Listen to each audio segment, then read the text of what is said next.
2026-yilning 2-oyi ham tugab bormoqda. Siz esa hali ham YouTube kanali yuritishni bilmaysiz yoki allaqachon YouTube kanalingiz bor, lekin unga qanday qilib to'g'ri kontent yuritishni bilmayapsiz. Tabriklayman, siz to'g'ri yo'ldasiz. Sababi ushbu videoda siz to'g'ri YouTube kanal yuritishning 5 ta bosqichini o'rganasiz. YouTube O'zbekiston kanaliga obuna bo'lishni unutmang. Sababi bu kanalning playlist qismiga o'tsangiz, YouTube kanal yuritish haqidagi noldan o'zbek tilidagi video darsini topishingiz mumkin bo'ladi va bundan tashqari xuddi shunaqa YouTube bo'yicha kerakli videoroliklarni topa olasiz. Hammaga salom, sizlar bilan YouTube O'zbekiston kanali. Men esa Abdulaziz. Hozirda O'zbekistonda internet foydalanuvchilari kundan kunga ortib bormoqda va shu o'rinda YouTube platformasi foydalanuvchilari ham. Statistikaga ko'ra, har oy O'zbekistonda 13 million aholi YouTube tomosha qiladi. Bu degani hozirda O'zbekistonda 13 million xaridori bor bozor mavjud degani. Xo'sh, keling bunaqa statistikalarga to'xtalib o'tmaymiz. Sababi bu ma'lumotlarni siz Google dan ham topishingiz mumkin bo'ladi. YouTube kanal yuritishdagi birinchi bosqich bu nish tanlash hisoblanadi. Xo'sh, nish nima? Nish bu sizning kanalingizdagi kontentlarning mavzusi hisoblanadi. Misol uchun YouTube O'zbekiston kanalida aynan YouTube doirasidagi videoroliklarni topishingiz, Uschess kanalida esa shaxmat bo'yicha videoroliklarni topishingiz mumkin.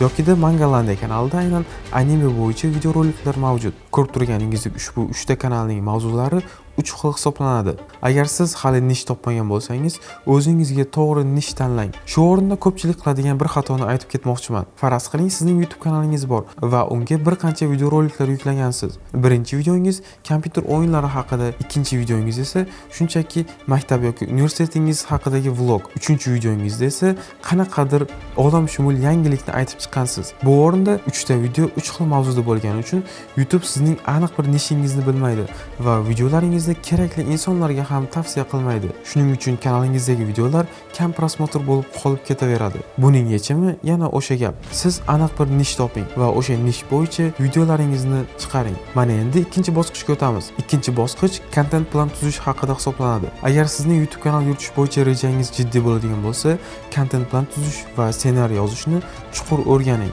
Bir oyda nechta video qo'yishingiz kerakligi va qaysi mavzularda videoroliklar qilishingiz kerakligini oldindan rejalashtirib oling. Va shu o'rinda ko'pchilikning xatosini aytib ketaman. Ko'pchilik davomiylikka rioya qilmaydi. Ya'ni birinchi oy bitta video qo'yadi, ikkinchi oy umuman video qo'ymaydi, uchinchi oy ham bitta video qo'yadi. Bu o'rinda YouTube sizni aktiv YouTuber deb bilmaydi va shuning uchun ham videolaringizni topga chiqarmasligi mumkin. Xo'sh, o'zi bir oyda nechta video yuklash kerak? Agar siz katta video qiladigan bo'lsangiz, bir oyda bittadan 3 ta yoki 4 tagacha video yuklashingiz bu optimal hisoblanadi. Yoki bo'lmasa sizning kanalingiz shorts video yuklaydigan kanal bo'ladigan bo'lsa, haftasiga 2 tadan 5 tagacha shorts video yuklang. Shunda YouTube sizning niyatingiz jiddiyligini biladi va sizning videoroliklaringizni maksimal darajada tarqatishga harakat qiladi. Va bizning 3-bosqichimiz videoga olish va montaj qilish bosqichi hisoblanadi. Deylik, siz o'z kanalingiz uchun nish topdingiz, kontent plan tuzdingiz va birinchi video uchun ssenariy ham yozdingiz. Endi uni syomka qilib, montaj qilish qoldi. Aynan ko'rib turgan ushbu videongizda men 3 ta chiroqdan foydalanganman. Bunda yuzimni yoritish uchun birinchi chiroq, yon tomondan esa ikkinchi chiroq, orqa fonga rang berish uchun esa 3-chiroqni ishlatdim. Ha, aytgancha 4-foydalangan chirog'im bu mana bu hisoblanadi. Xo'sh, siz syomka ham qilib oldingiz. Endi ushbu videoni montaj qilish qoldi. Hozir sizlarga ko'pchilik ishlatadigan 2 dasturni ko'rsataman. Bular CapCut va Premiere Pro dasturlari. Albatta, ularning bir-biridan farqi bor. CapCut bu endi montaj qilishni boshlaganlar, hali montaj qilish bo'yicha bilimga ega bo'lmaganlar uchun ideal dastur hisoblanadi. Sababi uning interfeysi juda oson va o'rganish uchun ham juda qulay dastur hisoblanadi. CapCut dasturida siz o'z kanalingiz uchun barcha montajlarni qila olasiz. Premiere Pro dasturi esa nisbatan boshlang'ichlar uchun ozgina qiyinroq dastur hisoblanadi. Sababi ushbu dasturning interfeysi biroz murakkabroqdir. Premiere Proda siz podkast va murakkab darajadagi videoroliklarni montaj qilishingiz mumkin bo'ladi. Kerakli ssenariy bo'yicha video oldingiz va uni montaj qildingiz. Endi keyingi bosqichga o'tish navbati keldi. Bu YouTube'ga yuklash bosqichi hisoblanadi. Aynan men YouTube'ga video yuklashni alohida bosqich sifatida aytib o'tib ketmoqchiman. Sababi sizning videongiz kelajakda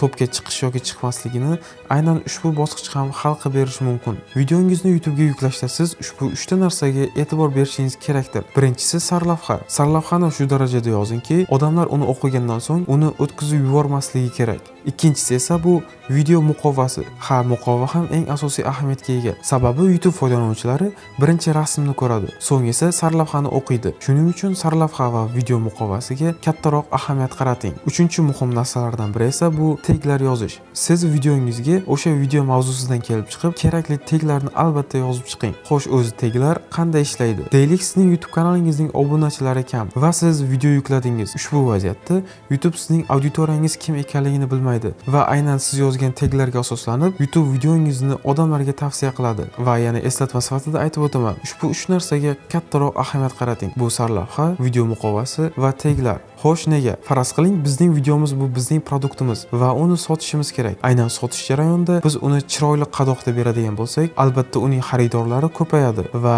yaxshi qiymatga sotilishi ham mumkin hisoblanadi. Va nihoyat oxirgi va 5-chi bilishingiz kerak bo'lgan narsa bu reklama. Aynan bu bosqichda siz pulga reklama berishingiz shart emas. Shunchaki yuklagan videongizni linkini oling va o'zingizni Telegram kanalingizga, yaqin tanishlaringizga yoki Instagram storiesga qo'ying. Shu orqali siz yangi yuklagan videongizga qo'lda boost berganday bo'lasiz. Mana endi siz YouTube kanal yuritishni bilasiz va o'ylaymanki, bu jarayonlar siz uchun juda oson bo'ladi. Agar videoni foydali deb topgan bo'lsangiz, like bosing. O'zingizni qiziqtirgan savollaringizni yozib qoldiring. Hammaga xayr. Sizlar bilan YouTube O'zbekiston kanali, men esa Abdulaziz bo'ldim.